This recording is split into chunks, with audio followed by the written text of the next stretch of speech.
श्री परमात्मने नमः। यथार्थ गीता अध्याय 3 श्लोक 18 और 19। नेव तस्य कृतेनार्थो न कृतेनेह कश्चन न शास्य सर्वभूतेषु कश्चित् अर्थ व्यपाश्रय। तस्मात् शक्त सततं कार्यं कर्म समाचर आसक्त ही आचरण कर्म परम आपनोति पुरुष। भगवान कह रहे हैं अर्जुन, उस महापुरुष का इस विश्व में न तो कर्म करने से कोई प्रयोजन रहता है और न कर्मों के न करने से ही कोई प्रयोजन रहता है, तथा संपूर्ण प्राणियों में भी इसका किंच मात्र भी स्वार्थ का संबंध नहीं रहता। इसलिए तू निरंतर आसक्ति से रहित होकर सदा कर्तव्य कर्म को भली भांति करता रहे, क्योंकि आसक्ति से रहित होकर कर्म करता हुआ मनुष्य परमात्मा को प्राप्त हो जाता है।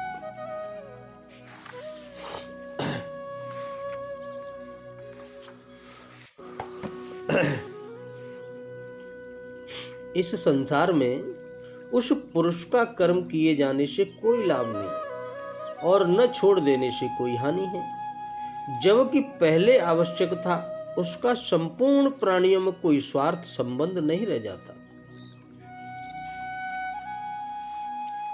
आत्मा ही तो शाश्वत सनातन अव्यक्त अपरिवर्तनशील और अक्षय है।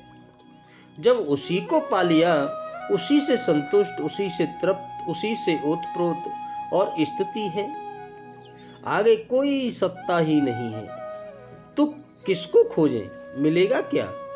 उस पुरुष के लिए कर्म छोड़ देने से कोई हानि ही नहीं है, क्योंकि विकार जिस पर अंकित होते हैं वह चित्त ही न रहा,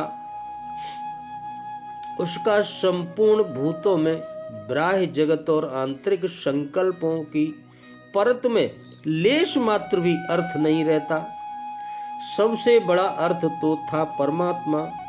जब वही उपलब्ध हो गया तो दूसरों से उसका क्या लेना देना, क्या प्रयोजन। इस स्थिति को प्राप्त करने के लिए तू अनासक्त हुआ निरंतर कार्य कर्म, जो करने योग्य कर्म है, उस कर्म को अच्छी प्रकार कर, क्योंकि अनासक्त पुरुष कर्म के आचरण से परमात्मा को प्राप्त होता है। कौन सा कर्म? नियत कर्म, कार्य कर्म एक ही है। कर्म की प्रेरणा देते हुए पुनः आगे बताएंगे। उस महापुरुष का कर्म करने से या न करने से कोई प्रयोजन नहीं रहता, इसका क्या भाव है? यह बात कही गई कि ज्ञानी पुरुष को कोई कर्तव्य नहीं रहता। उसी बात को पुष्ट करने के लिए इस वाक्य में उसके लिए कर्तव्य के अभाव का हेतु बतलाते हैं। अभिप्राय यह है कि वह महापुरुष निरंतर परमात्मा के स्वरूप में संतुष्ट रहता है। इस कारण न तो उसे किसी भी कर्म के द्वारा कोई लौकिक या परलौकिक प्रयोजन सिद्ध करना शेष रहता है, न कोई ऊंचों से चाहिए, और न इसी प्रकार कर्मों के त्याग द्वारा ही कोई प्रयोजन सिद्ध करना शेष रहता है, क्योंकि उसकी समस्त आवश्यकताएं समाप्त हो चुकी हैं। अब उसे कुछ भी प्राप्त करना शेष नहीं रहता। इस कारण उसके लिए न तो कर्मों का करना विधेय है और न उनका न करना ही विधेय है। वह शास्त्र के शासन से सर्वथा मुक्त है। यदि उसके मन इंद्रियों के संघात रूप शरीर द्वारा कर्म किए जाते हैं तो उसे शास्त्र उन कर्मों का त्याग करने के लिए बाध्य नहीं करता, और यदि नहीं किए जाते तो उसे शास्त्र कर्म करने के लिए भी बाध्य नहीं करता। अतएव ज्ञानी के लिए मानने की कोई आवश्यकता नहीं है कि ज्ञान होने के बाद भी जीवन मुक्ति का सुख भोगने के लिए ज्ञानी को कर्मों के त्याग या अनुष्ठान करने की आवश्यकता है, क्योंकि ज्ञान होने के अनंत मन और इंद्रियों के आराम रूप तुच्छ सुख से उसका कोई संबंध ही नहीं रहता। वह सदा के लिए नित्यानंद में मग्न हो जाता है एवं स्वयं आनंद रूप बन जाता है। अतः जो किसी सुख विशेष की प्राप्ति के लिए अपना ग्रहण या त्याग रूप कर्तव्य शेष मानता है, वह वास्तव में ज्ञानी नहीं है, किंतु किसी स्थिति विशेष को ही ज्ञान की प्राप्ति समझकर अपने को ज्ञानी मानने वाला है। 17वें श्लोक में बताते हुए लक्षणों से युक्त ज्ञानी में ऐसी मानता के लिए स्थान नहीं है। इसी बात को सिद्ध करने के लिए भगवान ने उत्तर गीता में भी कहा है, ज्ञानामृतेन तृप्तस्य कृतकृतस्य योगिन न चास्ते किंचित् कर्तव्यमस्ति चेन स तत्त्ववित्। अर्थात जो योगी ज्ञान रूप अमृत से तृप्त और कृतकृत्य हो गया है, उसके लिए कुछ भी कर्तव्य नहीं है। यदि कुछ कर्तव्य है तो वह तत्व ज्ञान नहीं है, तत्व ज्ञानी है ही नहीं। संपूर्ण प्राणियों में भी इसका किंच मात्र भी स्वार्थ का संबंध नहीं रहता। इसका क्या भाव है? इससे भगवान ने यह भाव दिखलाया है कि ज्ञानी का जैसे कर्म करने और न करने से कोई प्रयोजन नहीं रहता, वैसे ही उसका स्थावर जंगम किसी प्राणी से भी किंच मात्र भी कोई प्रयोजन नहीं रहता। अभिप्राय यह है कि जिसका देहाभिमान सर्वथा नष्ट नहीं हो गया है एवं जो परमात्मा की प्राप्ति के लिए साधन कर रहा है, ऐसा साधक यद्यपि अपने सुख भोग के लिए कुछ भी नहीं चाहता, तो भी शरीर निर्वाह के लिए किसी न किसी रूप में उसका अन्य प्राणियों से कुछ न कुछ स्वार्थ का संबंध रहता है। अतएव उसके लिए शास्त्र के आज्ञानुसार कर्मों का ग्रहण त्याग करना कर्तव्य है, किंतु सच्चिदानंद परमात्मा को प्राप्त ज्ञानी का शरीर में अभिमान न रहने के कारण उसे जीवन की भी परवाह नहीं रहती। ऐसी स्थिति में उसके शरीर का निर्वाह प्रारब्धानुसार अपने आप होता रहता है। अतः उसका किसी भी प्राणी के किसी प्रकार के स्वार्थ का संबंध नहीं रहता और इसीलिए उसका कोई भी कर्तव्य विशेष नहीं रहता। वह सर्वथा कृतकृत्य हो जाता है। ऐसी स्थिति में उसके द्वारा कर्म क्यों किए जाए? कर्म किए नहीं जाते, प्रारब्धानुसार लोक दृष्टि से उसके द्वारा लोक संग्रह के लिए कर्म होते हैं। वास्तव में उसका उन कर्मों से कुछ भी संबंध नहीं रहता, इसीलिए उन कर्मों को कर्म ही नहीं माना गया, उनको कर्म ही नहीं कर्म माना गया।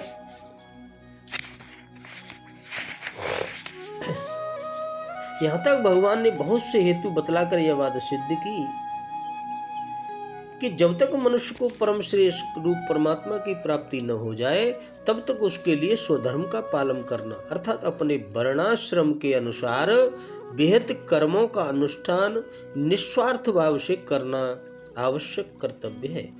और परमात्मा को प्राप्त हुए पुरुष के लिए किसी प्रकार का कर्तव्य न रहने पर भी उसके मन इंद्रियों द्वारा लोक संग्रह के लिए प्रारब्धानुसार कर्म होते हैं।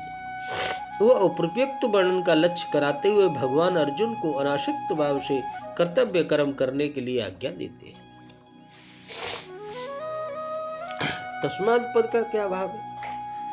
यहाँ पिछले श्लोक में संबंध बतलाया, इसके भगवान ने यह भाव दिखलाया कि यहाँ तक के वर्णन में मैंने जिन जिन कारणों से स्वधर्म पालन करने की परम आवश्यकता सिद्ध की है, उन सब बातों पर विचार करने से यह बात प्रकट होती है कि सब प्रकार से स्वधर्म का पालन करने में ही तुम्हारा हित है। इसीलिए तुम अपने वर्ण धर्म के अनुसार कर्म करना चाहिए। आसक्त का क्या पद का क्या भाव है? आसक्त मत हो। पद से भगवान अर्जुन का समस्त कर्मों में और उनके फल रूप समस्त भोगों में आसक्ति का त्याग करके कर्म करने के लिए कहते हैं। आसक्ति का त्याग करने से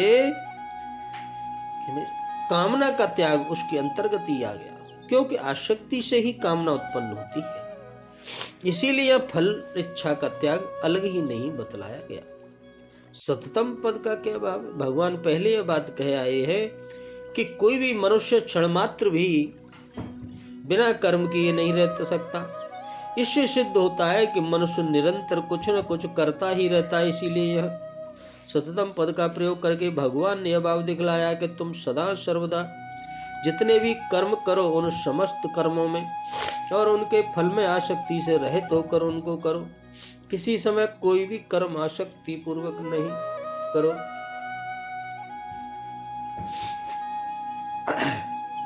कर्म पद के साथ कर्म विशेषण का क्या भाव है?